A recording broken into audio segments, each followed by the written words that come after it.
I've got a special invitation for all of you. Are you listening? Because I have some 5 orange juicy details to share. Okay, that was really weird. December 18th to the 21st here in the beautiful Phoenix, Arizona, Turning Point USA is throwing the biggest party of the year, America Fest. Now, what is it? Okay. We're inviting all of our friends from the conservative movement, and you, of course. And basically, you're going to have a chance to hear from the biggest speakers in the movement and personalities and celebrities that you know and love who are conservative. Kayleigh McEnany, Congressman Madison Cawthorn, Candace Owens, Charlie Kirk, and today's guest, Jack Posobiec, just to name a few. There's also going to be tons and tons of your favorite country artists. 2 full nights of country concerts with stars like Brantley Gilbert, Ray Lynn, and Russell Dickerson. So come sing your little hearts out. Tickets are going very fast, especially because Christmas is coming up and people are kind of giving America Fest tickets as early Christmas gifts. Hint, hint, that's a good idea. Go to tpusa.com/AmericaFest to get your ticket to the party, and you can use code Alex for 25% off, especially for you. The Spillover and America Fest are powered by Turning Point USA, a.k.a. the very best. I cannot wait to see all of your beautiful faces and give you a smooch. Okay, that's an HR violation.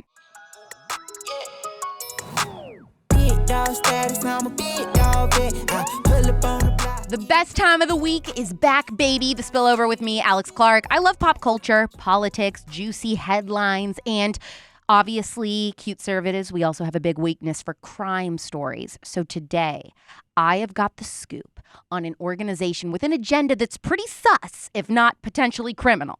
It's called the Great Reset, and it's a total reset of the global economy.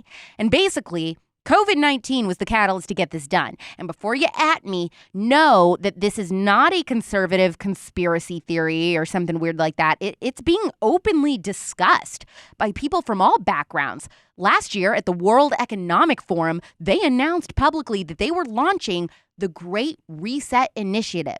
The founder and chairman of the World Economic Forum said this, okay? Just hear me out. He said, the world must act jointly and swiftly to revamp all aspects of our societies and economies, from education to social contracts and working conditions. Every country, from the United States to China, must participate, and every industry, from oil and gas to tech, must be transformed. In short, we need a great reset of capitalism. Little spoopy, don't you think? Now, John Kerry, who is President Biden's special climate envoy or czar or whatever the heck he is, he said that the Biden administration will not only support the Great Reset, they will make sure it, quote, happens with greater speed and with greater intensity than a lot of people might imagine. Heads of major corporations from places like Bank of America and Microsoft have spoken in favor of the Great Reset or a new economic era. And not only have they spoken up about it, they attended the forum. Everyone was there. The who's who of the world was there, from tech giants to Prince Charles. And 2 key parts to the Great Reset that really explain what its objectives are 1, social programs like free healthcare, a guaranteed government job, the Green New Deal, typical socialist garbage. And 2, it will require that businesses be evaluated not only on how much money they make and normal things like that, but on how much woke criteria they meet. They're going to be rated on this system called an ESG score, okay? So what does this stand for? The E stands for environment. How is your company helping with all the climate change stuff like carbon emissions and waste reduction? The S is for social, which is social justice causes, which immediately reminded me of that Yelp initiative to rate businesses based on how, quote unquote, racist they are. And the G is governance. Sort of responsibly handling the money side of your business and stuff like that, but also like how much are you willing to give in and kind of bow to the mob type of thing. Like I said, these major players are eating this stuff up. More than 80% of large companies here in the U.S. already have ESG scores. If you don't believe me, you can Google company ESG scores. You will see everything from Facebook to McDonald's. And fun fact about Facebook, Last week, they changed their company name to Meta because Mark Zuckerberg wants there to basically be an Earth for elites, and then the rest of us peasants, like you and I, will be forced to live out our lives virtually only. We will own nothing, and we will be happy. We will rent everything in the real world, and we will just live virtually. We will meet virtually. We will do work virtually, everything. And here's what's crazy. Companies like Google and Facebook score low on their ESG scores. Sounds ironic, right? Well, Facebook scored low because, get this, they don't censor enough.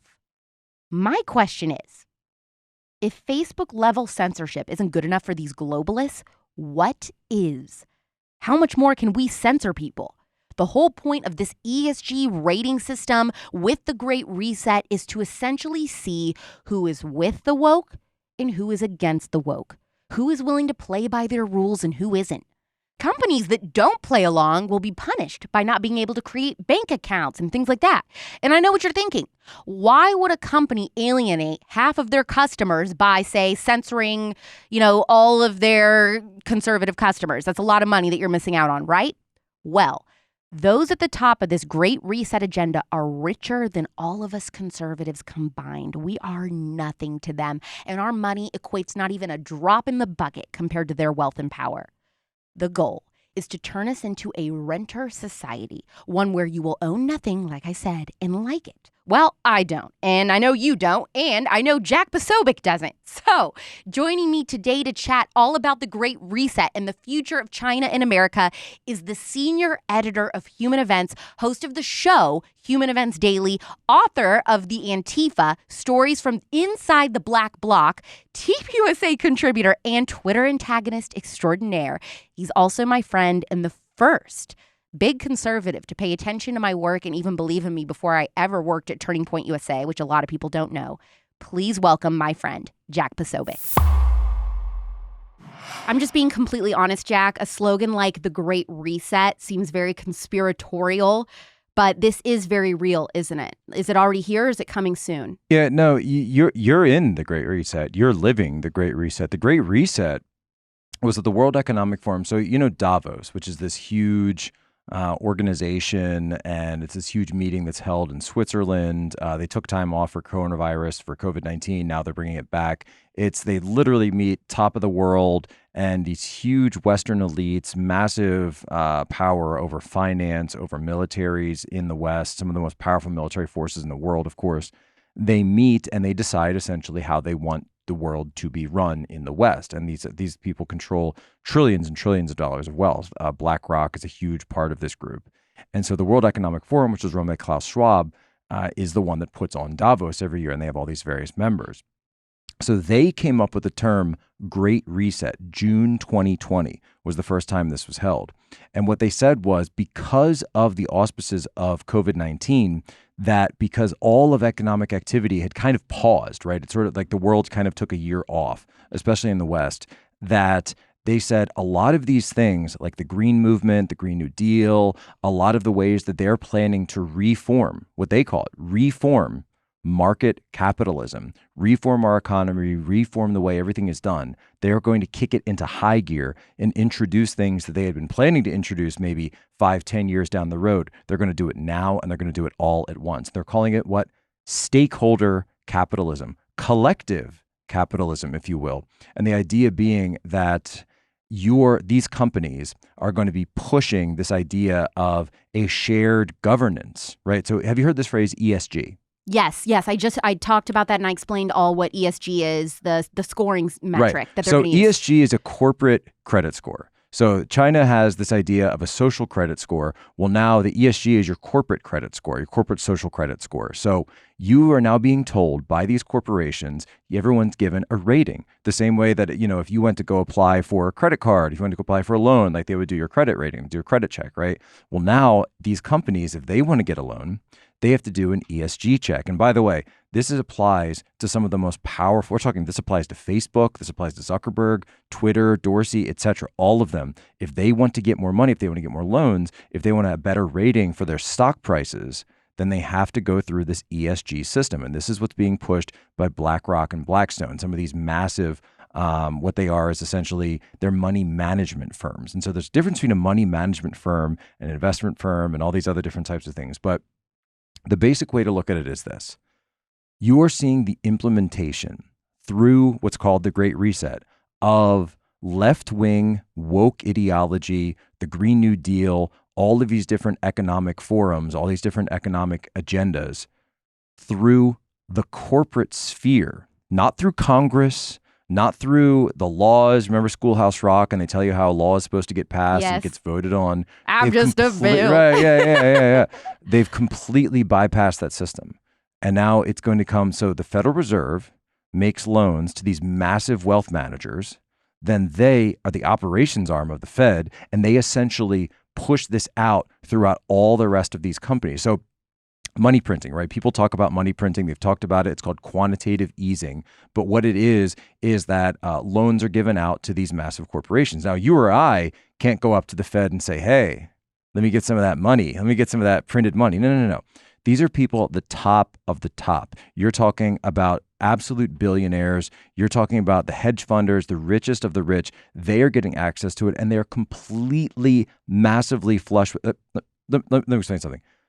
BlackRock alone, one firm, manages $9 trillion. $9 trillion. That's almost half the entire US GDP. How is it even possible? If you stack that up. It's possible because of this money printing, because they are printing out this money. They are doing it in terms of leveraged debt. They give it out to these corporations. Then they have it. They're getting rich. Their partners are getting rich. Their friends are getting rich. Their stooges like Jerome Powell, they're all insider trading, right? So he's insider trading as the chairman of the Federal Reserve at the same time in terms of this. And what they're doing then is they're going to Wall Street and saying, hey, if you want access to this money, then you have to pass through the filter of the ESG, your environmental, social governance. And when I say governance, I don't mean like, government spending. I mean, are you adhering to leftist values? So if you go to Facebook and you say, if you want access to this, are you censoring conservatives? Right. Are you shutting them down? What good of a job are you doing? Oh, I don't know if you're going to get access. So they don't need laws for this. They don't need legislation. They're implementing their agenda. So we talk about why are all the corporations going woke? Right, because the thing is that I know that conservatives feel like, well, why are all of these companies willing to do this? They're alienating so much of their customer base. And I said a few minutes ago in the intro, they don't care because they have way more money than all the conservatives combined. So explain that. It's not about the customers anymore. It's the financialization, because they're not propping this up for the product. Netflix doesn't exist for the product. Disney doesn't exist for the product. It exists to prop up the stock price, right? That's the only thing they care about. So if they want to be woke, then they can get the money, then they can continue going on, their stock price stays up. That's why it feels like you have a complete bifurcation of the stock market and the people who are involved in that at the higher levels versus everyone else who's looking at unemployment, who's looking at the supply chain issues, everything that we've seen going on this year that seems to be completely separate. And they say, wait a minute, how come you guys are doing so well and the rest of us are experiencing all this economic suffering? We're also, and by the way, keep in mind, this is inflation, right? This is completely inflationary. It's hyperinflation. It's something that we saw from the Weimar Republic. Many countries and regimes have tried this throughout the years. And it is something that you see in the decline of a system, in the decline of a country, a decline of an empire, something where people are saying, look, this thing is going to crap anyway, so we might as well make as much money as we possibly can before it dissolves. Would it be fair to say that these companies like Twitter, Facebook, Google, that they're not even actually woke or care about these leftist values? It's not a virtuous thing. It's just how to make money to comply by these rules? Or do they actually believe that these different initiatives are going to save the world? Well, I think you do have both. I think you do have people there who say, look, we do believe these things. They all the schools they go to preach this stuff from the pulpit of the professor's spot at school, the professor's podium. They are taught that freedom of speech isn't a thing that matters. Freedom of religion isn't a thing that matters. What matters is, again, that idea of governance. They're not talking about governance of your company. They're talking about governance of society. Oh, okay. They're talking about, so ESG, environmental, social, and governance. So they're talking about basically how they understand, right? They completely understand. The left understands, and they've understood this for a long time, the power of corporations in society. So instead of just taking over the institutions, instead of just taking over the Pentagon, the heads of the military, like Milley and all this other stuff we've seen, now they're in your financial system. If they can take over the financial system, then you control all the corporations. Explain what role Wall Street is playing in the Great Reset. Right, so this is the operations arm of it.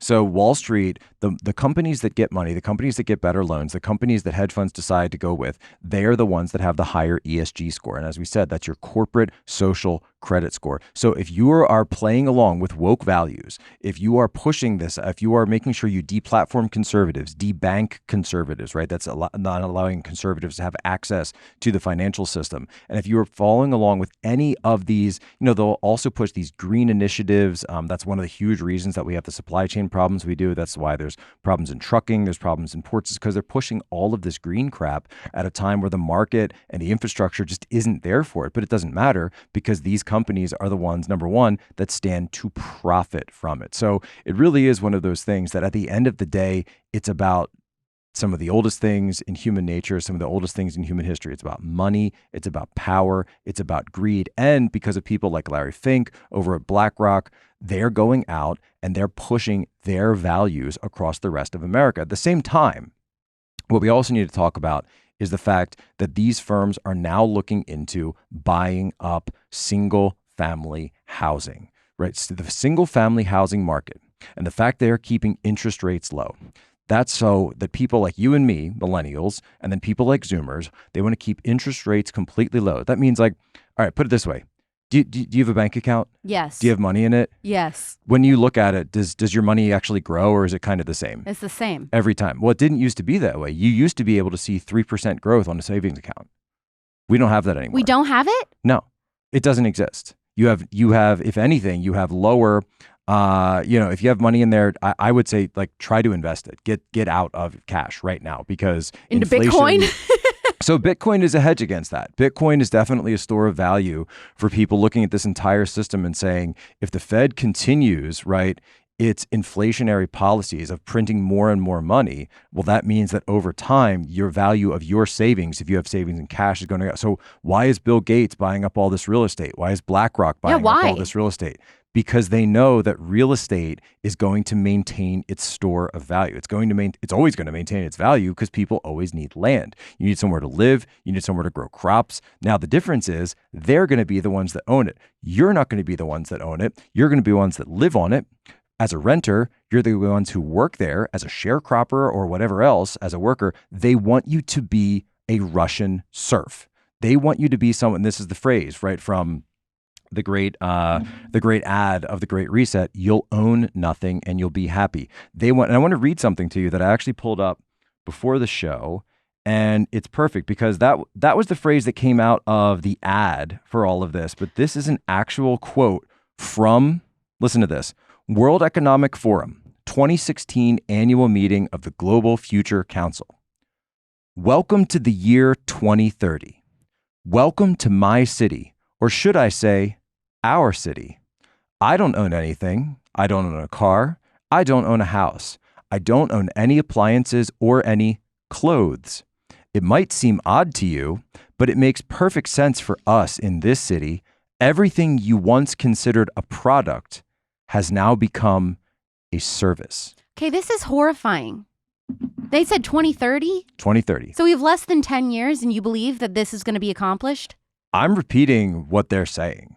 This is their own statements from the World Economic Forum, from Davos, that they're pushing on everybody else. The idea is that if you don't own anything, because you are just not, we had the housing crisis of the mid 2000s, right? And they say, well, the housing crisis of the mid 2000s took place. This is sort of like the Wall Street version of it.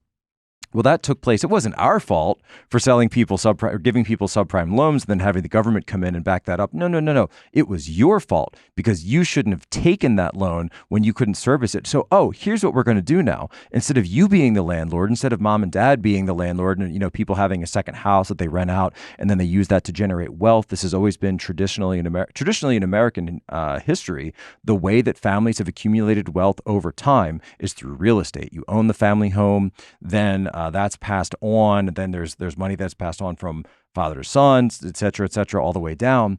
And so you eventually are able to buy like a second house. A lot of this market, by the way, the single family home market, if you're not living there, most of the landlords are mom and pop. It's not these massive firms. Well, not the yet. firms like Blackstone and BlackRock, which are two different ones, they're buying up complete subdivisions in big cities. So when you buy a house then that is owned by them. And they're paying way over market value for it. Right. So when you buy a house that is owned by Blackstone or BlackRock, are you paying rent to them? Well, this is the idea. This is the part they don't tell you, because how do those assets generate money? How do they generate revenue?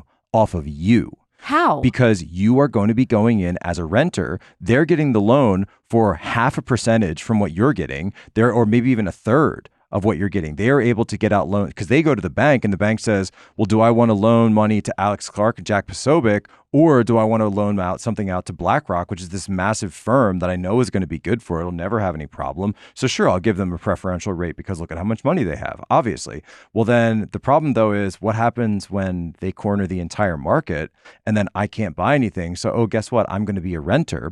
So now I'm never going to have wealth accumulation. I'm not going to own anything because I'm going to live in one of these smart cities where I don't own anything. I don't even own clothes. Who's the first? Which city in America do you think is the first to become a smart city?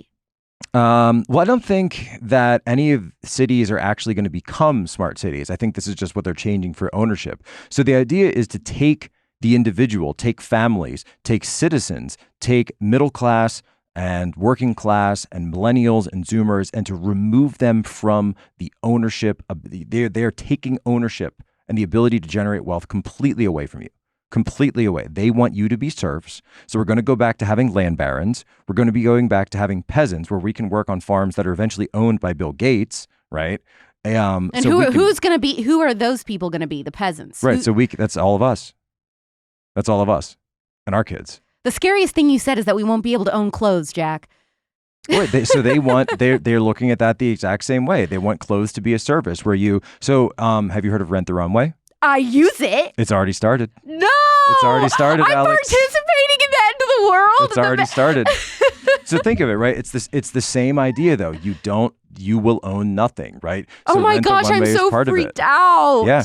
So this is, and again, this isn't some huge, again, it's not some huge conspiracy. It's just people looking at it and saying, why do we do things this way? We can make more money. Why? Because if I sell a dress, I sell it once. We're just talking dresses, right? But if I rent a dress, well, I can rent it every single time. Oh, it's this genius. And so now we're just making more money. So it's the idea of putting money ahead of anyone else. And so the companies, right, they're going to be making tons of money off the backs of everybody else.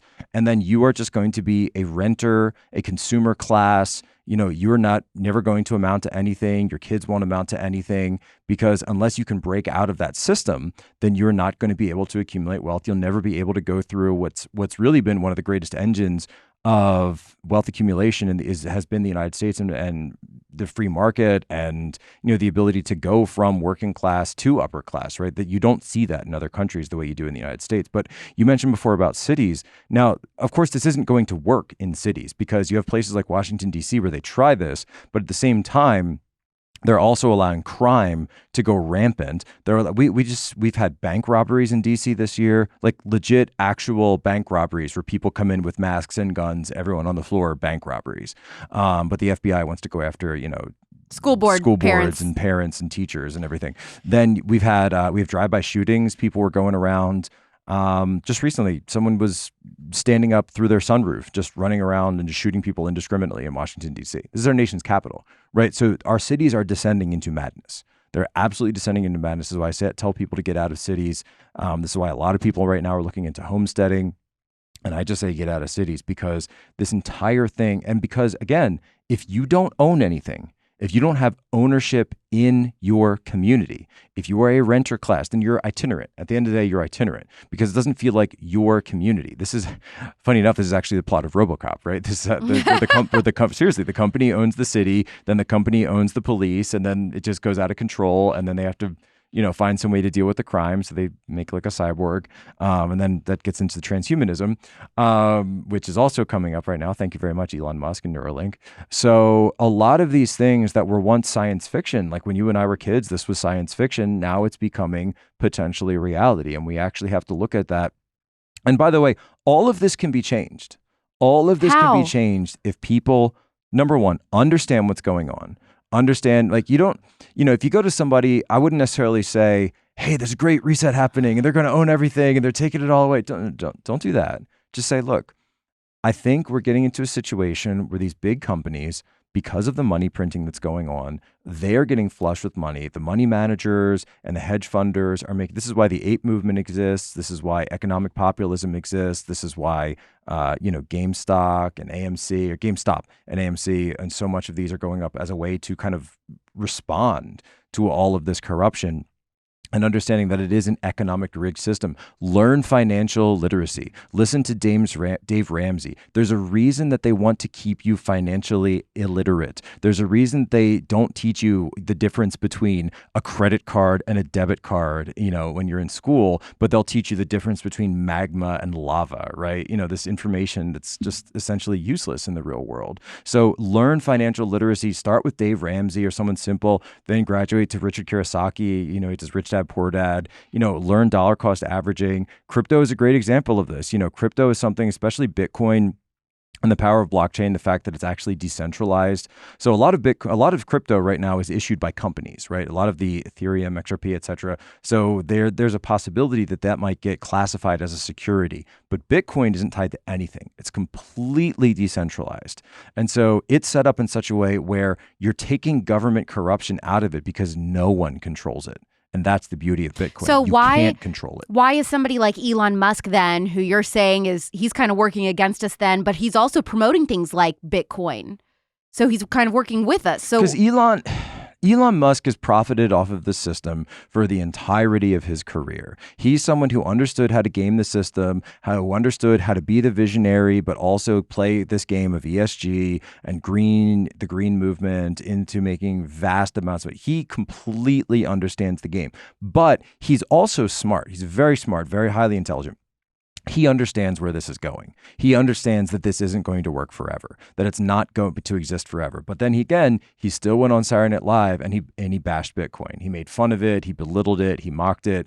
But at the same time, he dropped a few red pills about it the same way. So he's trying to play both sides. That's what Elon Musk is doing. He's trying to come out there and say, I want to be part of the system, so please keep giving me your government contracts. But at the same time, he also intellectually understands that this cannot continue. So even though he's gotten massively rich off of it, look, Elon Musk is telling you, he's making money off the rigged system, but he isn't putting money back into the system. He's putting money into crypto. He's getting out of the US dollar. He's getting out of these things because he understands where all this is going. By the way, a lot of the movement you see right now for the van life movement, right? So van life movement, the fact that it's being pushed right now, right? People living out of vans? Live out of a camper, go small, simplify, right? Just travel the country and live out of your camper or whatever it is, right? Reminds me of Gabby Petito. It does. It actually does. The fact that, a lot of those videos, if you notice, the algorithm on YouTube pushes those heavily, right? Again, own nothing or own very little, right? It's right there. Everything is a lie. Everything is like a false reality. So, and by the way, I'm actually like, if you're someone who, I'm Catholic. So if you're someone who is saying, look, I'm checking out of the material world and I want to go into simple living, and this is why, then I think that's a great thing. I actually do think that's a great thing. I'm not necessarily against it, but just understand the economic underpinnings of what you're doing. That if you're not holding money, or if you're not holding your wealth, or you're not generating any wealth, if you're not in real estate, if you're not in crypto, or you're not in value of these things, precious metals is another great example of that, gold, silver, etc. That the U.S. dollar is not a place you want to be right now to make money. And by the way, Bitcoin and all these other things, you don't need to be rich to start it. You can just, I have a buddy who he has his debit card set up that every time he makes a purchase, $1 goes to Bitcoin. Just $1 goes to Bitcoin every time. Neat. Yeah, so you can set up things like that so that you have a hedge against inflation. So that these crazy economic policies of the Federal Reserve, this inflation, this money printing, as it's going on, it's devaluing all the money. The problem is at the end of this, what happens if the US dollar stops being the world reserve currency. And I really do think, and I don't think anyone said this yet, I really do think that the overall plan of the World Economic, and this is my assessment, this isn't, like I'm taking this, I just think this is where they're going. They want to push a one world currency. Right. That's what I was wondering. Is the Great Reset the whole, is this kind of biblical? It's biblical in the sense that, the Bible talks about consolidation of power away from God in certain times. I'm not someone who thinks that we are, quote unquote, in the end times or anything like that. But the Bible certainly talks about the dangers and the risks associated with consolidation of power. I do think the World Economic Forum would prefer, it'll be like Europe, right? So one day you go to sleep and you have one currency, the next day you wake up and all of your money in your bank account is now denominated by the euro, right? And you didn't have barely any say in that whatsoever. Now in Poland, they didn't do that. And in England, they didn't do that for the majority of the EU. Overnight, your money became one currency, and then that value went up and down depending on where you were, depending on where that was. And so I think that's where they are going with all of this.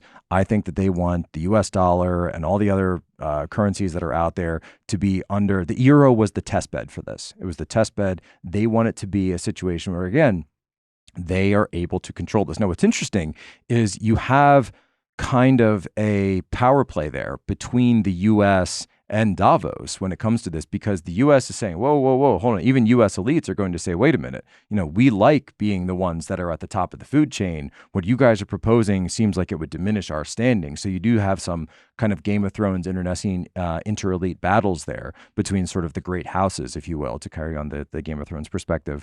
And I don't know if people know that, but before I was doing politics, when I was still in the military and in the IC, I ran like a Game of Thrones blog for like 5 years straight. What? Yeah, I did. That's so fun. Vice News tried to do a hit piece on me about it, but I said I'm completely open about this, and they said, well, I understand politics well because I've read this book series like 5 times, and at the end of the day, human nature doesn't change. You can read the Bible and see that human nature from 2,000 years ago doesn't change to what it is now. People are susceptible to greed, to lust, to avarice, to all these different things. So unless you have something at your center, unless you have something core, unless you have spirituality, unless you have Christianity at your core, unless you're, believe in God and you are actually actively worshiping God every day and living your life out that way, then of course you're going to fall susceptible to this though. So let me ask you something. You mentioned RoboCop. So I want to know, what role do you think Hollywood is going to play in the Great Reset? Well, so Hollywood's role in all of this is twofold. Number one, you see the soft power of Hollywood vis-a-vis China, where you have Chinese firms coming in and bankrolling a lot of these movies, and then on the flip side, you have so many movies that are made now globally for this market. Now, go back to the 1980s, right? You would see anti-Soviet movies are everywhere. James Bond fought the communists for 20 years. You'll never see James Bond fighting China, right? Ooh, that's so true. The Avengers, the rest of it, etc. So we're because of the financialization of the U.S. has gone in, that built China up from the 1970s. That was from the foreign direct investment from international investors from the U.S. and the West. They decided that China is a developing country, so we're going to go into China. We're all going to make money. That's where the global financial capital flows are going to go. And the idea being that, all right, we're going to move the manufacturing base out of the West. We're going to shut down all manufacturing operations in the U.S., in the West. That's all going to move to China. That's all going to move to Asia. And that the U.S. is going to be this, as I said, this consumer culture of renters. And so what does Hollywood do? Hollywood is there to distract you. Hollywood is there to, make you not have to worry about this stuff. Hollywood is there to say, hey, just pay attention to this, whatever drama's going on, whoever's getting fired, watch the next Marvel movie, just watch the next Disney movie, watch Star Wars 12, Star Wars 15, Star Wars 25. No, by the way, none of us listening to this podcast will live to see the last Star Wars movie. What do you mean? Why? How do you know that? Because they're never going to stop making them. They're just never going to stop at this point. Because it's just an assembly line now, right? So it's an assembly line designed to distract you from the most massive roll-up of power and wealth in human history, called the Great Reset, that's going on right now. And yet we're here distracted by bread and circuses. Do you remember during the Obama presidency when we had those Occupy Wall Street protests? Of course. Were they on to something? Were conservatives completely wrong to write off their concerns? So, and this is like, it's weird for me to say this, but Antifa may have actually been kind of right about this. Wait, I know. what? I know. And you wrote a whole book on Antifa. I know. If you go back to the 1990s, even 1999 Battle of Seattle, when Antifa, now, of course, obviously their tactics crazy, and we don't support that. But when they attacked the World Trade Organization meeting that was being held in Seattle in 1999, what was the reason? Preventing China from becoming a member of the World Trade Organization. Antifa actually used to be pro-worker, and they used to be anti-globalist. Then, 2011, the Occupy movement, it was the 1% versus the 99%. You remember that? That was always the big phrase, Zuccotti Park, that spread to, over 100 different cities around the world. And it really was worldwide. London, Tokyo, you saw this. And then somewhere along the way, suddenly Antifa, 10 years later, is on the same side as Bank of America, BlackRock, the World Economic Forum, Citigroup, all the rest. And you've got Rage Against the Machine headlining Coachella, and the whole thing is funded by Citigroup. And it's like, wait a minute, this is Rage Against the Machine. You guys are, but now you're Rage for the Machine. So they've been completely co-opted. That's why they injected these cultural kind of tensions into all of it, because they realized, the people that behind this realized, that in the United States, the class distinctions of classical Marxism didn't work because we had such a big middle class. So you can't just say haves and have-nots, because we have this huge middle class. Yes, we have poor, and yes, we have rich, but we also have this giant middle. So how do you divide the United States?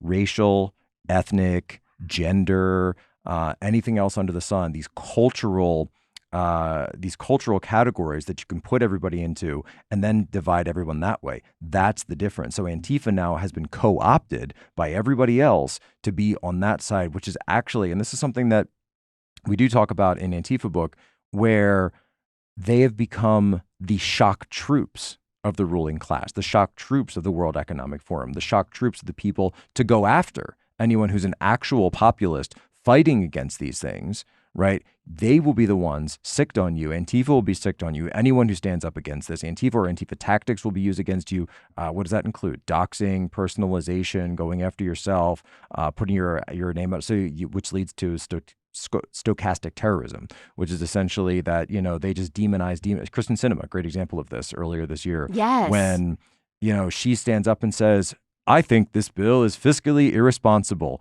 And then the media spends a week demonizing her. And then what happens? These left-wing radicals chase her into a bathroom and are screaming at her while she's literally in the bathroom stall using the bathroom. And so just understand the process there. So understand the process of what's going on.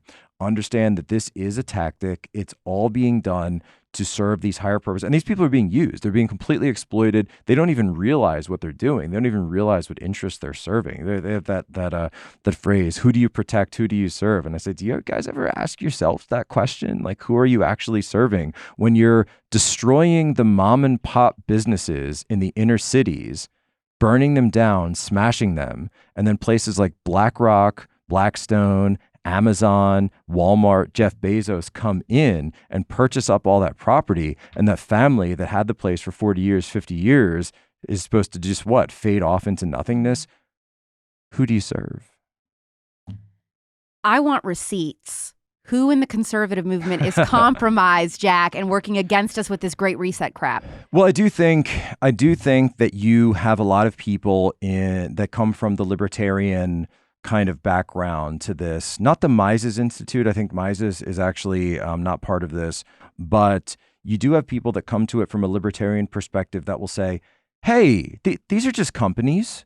They're just taking out a loan. That's all it is. They're just taking out a loan and they're just trying to make money. What's wrong with that, Jack? What's wrong with just trying to make a little bit of money and go off? Okay, well, you're actually exploiting people. This is not the free market, right? Because you're eliminating competition. You're eliminating the ability of wealth creation for the American citizen. You're destroying the American family. You're destroying the United States of America from the inside out. You've been doing it for 20 years. And so the problem with conservatism is that somewhere along the way in the 2000s, it became conservatarianism. And so much of the movement became beholden to the service of the corporate empire. And so conservatism was never supposed to be about corporatocracy, right? It was supposed to be about family. It was supposed to be about tradition, supposed to be about faith, right? And all of that was pushed aside because they said, no, it's just about making money. And this is a huge, by the way, this is also someone, for some of these people say, oh, well, it's just about the radical individualism.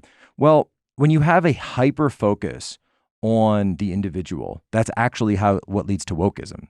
Because if you're only focused on the individual and you say whatever someone chooses is right, well, then who's to say? It's right? narcissistic. Who's to say, right? Who's to say that, you're what gender you are? Who's to say that science is real? Who's to say that, oh, you shouldn't do that because you have no moral, no social underpinning? And so the conservatives just left this all away. And the woke activists came in and said, well, if they identify this way, who are you to say anything? Because that's their individual choice. You have unbelievable insight into the CCP and China. Explain how you know so much about China, and then what is China's role in the takeover of America? Is that inevitable? What is their role in the Great Reset? Thank you. Well, I appreciate it. So it's, my China background is interesting because all the way back in 2006, when I was still in college, I was given the opportunity to do a study abroad. And they said, you could go to Europe, you could go to Australia, or you go to China. And it was the scholarship that I had gone out for and actually won. And I said, I want to go to China. And people were looking at me back then. This was, again, the height of the war on terror. The Iraq war was in full swing. This is pre-surge, so pre-2007. And I said, you know what? I think that terrorism and the global war on terror is kind of a flash in the pan sort of situation. Yes, I understand that the current threat, but it seems like China is much more of a creeping, long tail, long-term situation. So went there in 2006 and I said, oh yeah, this is going to be a problem. And then why? What did you see? That they were taking things seriously. That they were looking at the United States as saying, we are going to take them down and we are going to reorient our entire society, our entire regime, our entire way of life about progressing forward, about really turning our entire population into a competitive engine against the United States, against the West, creating a new system, an authoritarian system to defeat the West, to take them down. And I eventually moved there a year later, so 2007, lived there for 2 years, learned fluent Mandarin.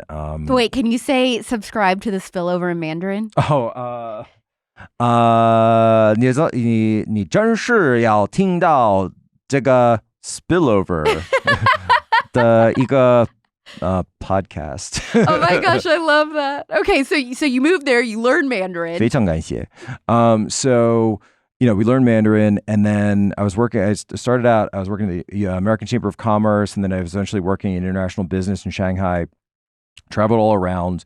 And, I talked to Chinese people about this, and they would say, look, it's not that we hate America. It's that we want to be where America is. Ooh. We want to be, at the time it was $1 to 8 Chinese yuan or renminbi. And they would say, we want to be in a position where it's 1 renminbi equals $8. And one thing that someone said to me, and this wasn't a threat, by the way, it was just him explaining, sort of his outlook on things. He said, we have a situation now where American families adopt a lot of Chinese kids. Mm-hmm. And he said, I'd love to be in a situation where Chinese families are adopting American children. That's kind of scary. And it's always stuck with me. That's how they look, because they're looking at it on a super long-term 100-year game plan. We don't look at timelines like that. We think about, what's the next thing, what's going on our elections are every 4 years. Yeah, my blood pressure is so high right now during this podcast. So they want, right. So they want to be really where we were. And so they view this entire, so then I joined, just by way of background, joined the military. China was my predominant focus. I also spent a year at Guantanamo Bay, got sent there to do counterterrorism, worked in the interrogation cell. And then, but for the most part, I was doing Asia Pacific, and I was also using my Mandarin as a linguist and an intelligence officer eventually. So, really was looking at China and the rise of China and the fact that, and I realized though that the military wasn't the answer, because I'd say, hey, they're building these islands here in international waters. They'd say, hey, Posobiec, yeah, we see that, great. So, well, they're militarizing them. They're putting missiles on them. Yeah, Posobiec, no, don't worry, we're working on a strongly worded letter. So I don't think they're going to. I don't think they're going to listen. You don't know nothing, Posobiec. We're going to go through the UN. That'll solve it. No, I don't think so, because they never used economic leverage. So no one economically, because they were all making money off of the rise of China. But then something happened. China got to the point where they could compete with the United States. And then suddenly the American elites realized, oh, wait a minute. China can compete with us because we made them rich. Now we have a huge problem on our hands. And so what are they doing? They are becoming as authoritarian in the United States as China is authoritarian in their country. Because I would see this. I would see as congressional delegations and governors and other world leaders would come through Shanghai and they would meet with the party. And there was this whole kind of statement early on, going back to when China was brought into the World Trade Organization. They said, well, if we expose China to the world system, then that will make China more open and economically liberal and more transparent. No, you fools. It's been the exact opposite.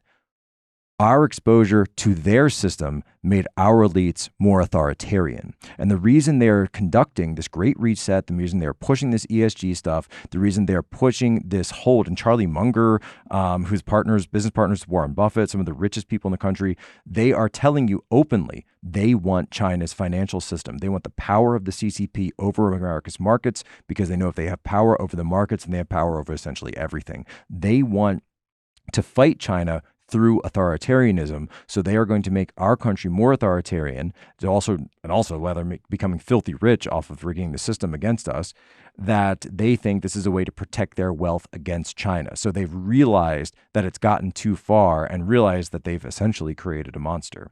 And at this point, unless we radically change our economic system, if we don't radically change our economic system to the point where our money and our economy is not based on this Federal Reserve and money printing and this just huge inflationary bubbles all over the place, then we're never going to be able to compete with China. They are building the One Belt, One Road. They're building it around the world. They're using debt trap diplomacy in places like Asia, in places like the Middle East. They're backfilling us in Afghanistan. They're going to be building pipelines and railroads through Pakistan, et cetera, et cetera. Was the debacle with Biden pulling us out of Afghanistan somehow him working with China? Like, what was all that? So I don't know if it's directly related to that, but clearly, he's clearly compromised. He's clearly, through his son and through everything else. I don't think he actually understands what he's doing. I think that he's someone who's just kind of a puppet. He's been a puppet for his entire career, really, certainly the last 10 years or so. This is a guy who, you remember, Barack Obama never even invited him into the residence of the White House for coffee or for breakfast or for dinner. Yeah, because everyone was like, oh my gosh, they're BFFs. They have friendship bracelets. There was this whole meme. And none of that was real. Completely fake. Because remember, Biden said when he first got into the White House in this current term, he said, I've never actually been in the residence before. So that's the part where the family lives. And that means for 8 years, Barack Obama and Michelle and the kids, and I think Michelle's mother lived there as well, they never once invited Joe Biden to even have a cup of coffee with him. That is right there. That is a bombshell. That is a bombshell a lot of people don't know. I think people completely missed the importance of that. That's Joe Biden's level of power and influence when it comes to this stuff. So who's running the country? The Great Reset at this point. So what does that mean? Like, does that mean a certain company? Is it big tech? Is it Jack Dorsey? So essentially, America's traditionally had three power nodes. You have Wall Street, Washington, D.C., and Hollywood, right? Those are really over the past 150 years or so. And of course, Wall Street has grown by leaps and bounds over this. But then Silicon Valley came around. It started in the 90s. Had the original bubble, then it went down, now it's come back. So Silicon Valley is the fourth power node of the United States. So these are the four. So what you're seeing right now play out, the Facebook Karen, Facebook whistleblower operation is part of this, where you're seeing a power struggle among the elites, because they see that Silicon Valley is growing and growing, but they realize that its power hasn't been checked yet. So they're trying to check it through the Great Reset, through these ESG corporate social scores, your credit scores. You're also seeing it through the idea that they're going to put legislation and regulation on Facebook and the other social media firms. So how are they doing this? They want to bring them in line. What's the biggest difference, right? The biggest difference is that Twitter, Facebook, the entire social media sphere is not where it was anymore, right? Is not where it was in 2016. A complete sea change since then. There will be no freedom of speech online. Why? Because it has been decreed by the elites. This has gotten too far out of control, and they blame Mark Zuckerberg and they blame Jack Dorsey for this. And they are saying, you are the ones who need to be brought to heel. You are the ones who need to fix the situation that you created, and you need to pay us homage and give us praise and tribute and everything else, because you cannot be someone who is more powerful than us. You can compete with us, you can have your situation, but you have to do it along the party line.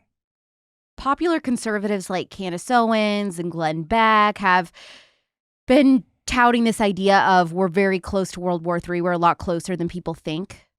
How do you feel about that? So I don't necessarily think we're on the cusp of World War III, but at the same time, we don't want that. America doesn't want that. Regardless of who came out on top, I think everyone would kind of lose in a World War III scenario right now, whether Taiwan kicks that off or a situation like you saw in Afghanistan. The U.S. military is not prepared to fight. The U.S. Navy is certainly not prepared to fight. And I say that as a Navy officer who's very, very proud of the Navy, very proud of serving in the Navy.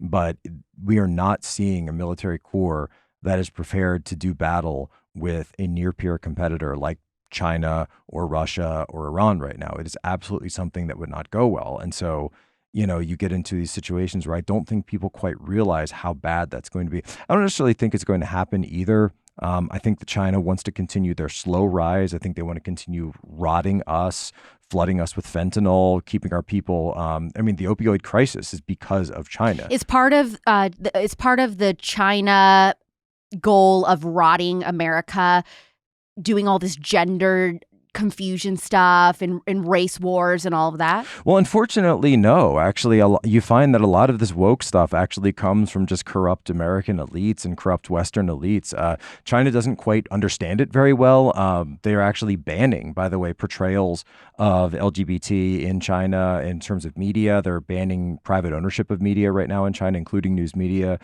They're also cracking down on finance firms, financialization. China's economy has these problems as well. They have shadow banking, a lot of money printing issues. The difference being that they have economic growth that is based on manufacturing and based on things that are real, actual infrastructure, whereas our economic growth is by and large fake and performative.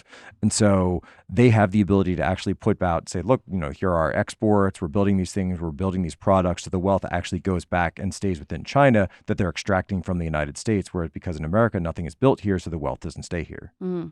A Pentagon official, I don't know if you saw this, recently resigned because he said U.S. cybersecurity is no match for China. He called our cybersecurity kindergarten level. And I'm not going to lie, when I saw that absolutely scared the crap out of me. Yeah, so Chinese offensive operations in cybersecurity and the cyber realm are leaps and bounds beyond what ours are. And you could think of a variety of reasons of why, but we as a U.S. government have decided essentially to not fight with China, do not compete with them when it comes to cyber warfare. The great Facebook outage that happened earlier this year. Yeah. I've had a lot of people reach out to me and say that was a dry run. If in a Taiwan invasion scenario. Now, my longstanding assessment on Taiwan is that China does not want to invade Taiwan.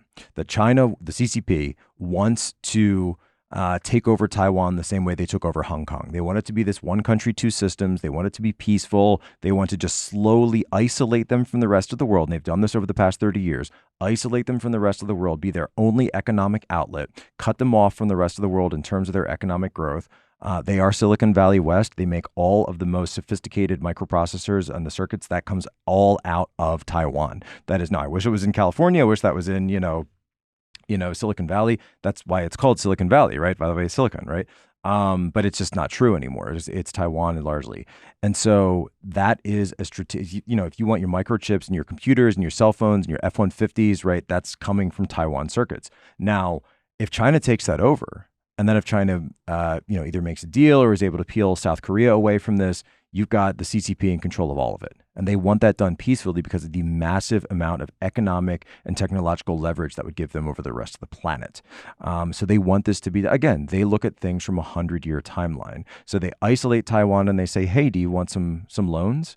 It looks like your bridge needs some work. It looks like your airport needs some work. Oh, it's weird how you can't seem to get any money from Wall Street because we told Wall Street that we wouldn't make any deals with them anymore, that we'd cut them off if they gave you a loan, but we'd love to give you a loan from the Bank of China in Beijing, right? So you see how it works, right? So they're trying to take Taiwan that way. However, if the CCP were faced with a crisis of legitimacy, if the regime was actually faced with a crisis, the way they were at the beginning of the coronavirus pandemic, this is a huge reason. So in China, you have something called the theory of dynastic cycles. So China's history has always been a history of imperial dynasties that goes back thousands of years, right? You have one dynasty after another. The last dynasty was the Qing dynasty. They were actually Manchurian. And then the CCP. So if you look at the CCP as a new dynasty in China, then you would have to say, well, what is the theory of dynastic decline? Is that eventually one dynasty is given the mandate of heaven. This is their theory. Given the mandate of heaven, they have it for a while. They become powerful. Then they become decadent. Then the decadence leads to failure, leads to corruption, and then they lose the mandate of heaven. So how do you know if you've lost the mandate of heaven? Well, one of the things you would see is economic decline. Another one of the things you'd see is famine.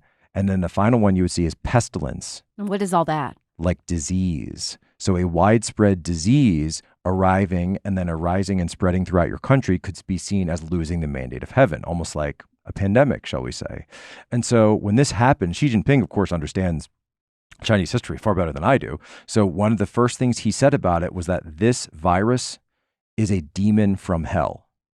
And he meant that to say that this virus does not come from heaven, right? So to front stop that and say, this isn't us losing the mandate of heaven, this is something else entirely, and we're going to defeat it, right? And so he was able, by and large, to do that. But they needed massive economic spending to do this, and this is creating a huge problem for their market and their shadow banking system, which is collapsing right now. If they were faced with actual regime legitimacy threatening, then potentially there could be a scenario where they do want to invade Taiwan. And if that were to take place, one of the first things you would see is a complete shutdown of social media. You would see cyber attacks across the West like you've never seen before. You probably wouldn't be able to access your bank account. GPS would completely go offline. Just imagine, right? Imagine if you can't access your Venmo, your PayPal, your Apple Pay. GPS is gone, right? You can't access your Gmail. You can't access. They're already any doing this though media. with PayPal and Venmo and stuff. They're already starting this thing of if you are a danger to society, if you're posting things we don't like, then we can limit your access to using our facilities. Oh, of or course. whatever. And this is why conservatives need a parallel economy. They need parallel structures for this thing. But what I'm saying is, imagine what happens if the entire population of the West loses access to all of that overnight. And that's what would happen in the Great Reset. That would be day one of a Taiwan invasion scenario. China would just turn that all off and it would have mass chaos across the U.S. So just to wrap up. And they can do that with our cybersecurity, with our lack of cybersecurity. They can do that with cyber operations. We can't do that to them. So what does the end of the Great Reset look like? Like, what does the world look like if these tyrants get what they want? Who wins?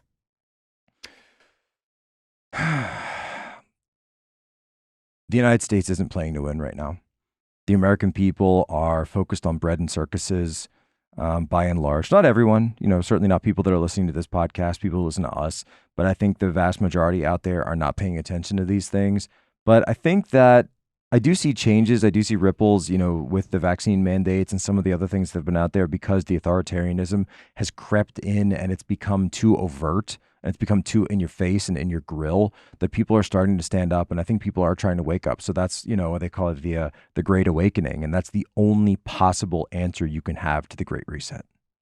Jack, where can people find you? Tell us about your book. Tell us about your shows, where to follow you and all that. Thank you. So Human Events Daily, we are the brother podcast to the Spillover under the Turning Point Network. So you can find us there. We do 25 minutes a day or so. So it's our motto is be good, be brief, be gone. And essentially what it is me kind of piggybacking and leveraging my military experience as an intelligence officer. It's your intelligence briefing for the day, giving you the main stories. If you're someone who's busy, you don't have a lot of time to pay attention to the news, but you want to keep abreast of what's going on, you pop that in, 4 or 5 stories, analysis, in, out, done. So you follow that, you go to Apple Podcast, wherever you want. And then, of course, for the book, the latest book was antifabook.com. You can find out a lot about this. I talk about the underpinnings about Antifa, but then also the background of who they are, who they serve, right? And the fact that they've become the shock troops of the ruling class. Jack, thank you so much for coming on the Spillover. And also, thank you so much for supporting me from day one. No, I think people don't know that, like, even though I like you and I have been friends for years, but I think this is actually the very first thing we've ever, like, done together. It is. Yeah. So It people don't know that Alex and I are actually really good friends. Oh, thank you. Thank you so much, Jack. Thanks, Alex. Well, that was a little unsettling. I mean, yes, a little scary, but also I would much rather know that kind of stuff than not, so I can kind of prepare for it or look for signs that things are getting worse and know how to make it better. So I really appreciate Jack coming on, but seriously, can't we all just be left alone to get married and have our babies in peace? As conservatives, I don't think we can really afford to put our fingers in our ears anymore and say, la, la, la, la, la, right? This is go time, baby. If you aren't already, subscribe to The Spillover. Every subscription I get literally makes my entire week and allows us to keep getting bigger and better guests. I also love hearing from all of you, so please leave a 5-star review. Tell me how much you love The Spillover, which episodes you've enjoyed the most. We are back next Thursday at 9 p.m. Pacific and midnight Eastern on Apple Podcasts and Spotify. But as always, you can watch the episodes on Politics' YouTube and TPUSA Live at 8 p.m. Eastern on Fridays. That's all I got for you this week. Love you, mean it. Bye. Big dog status, I'm a big dog,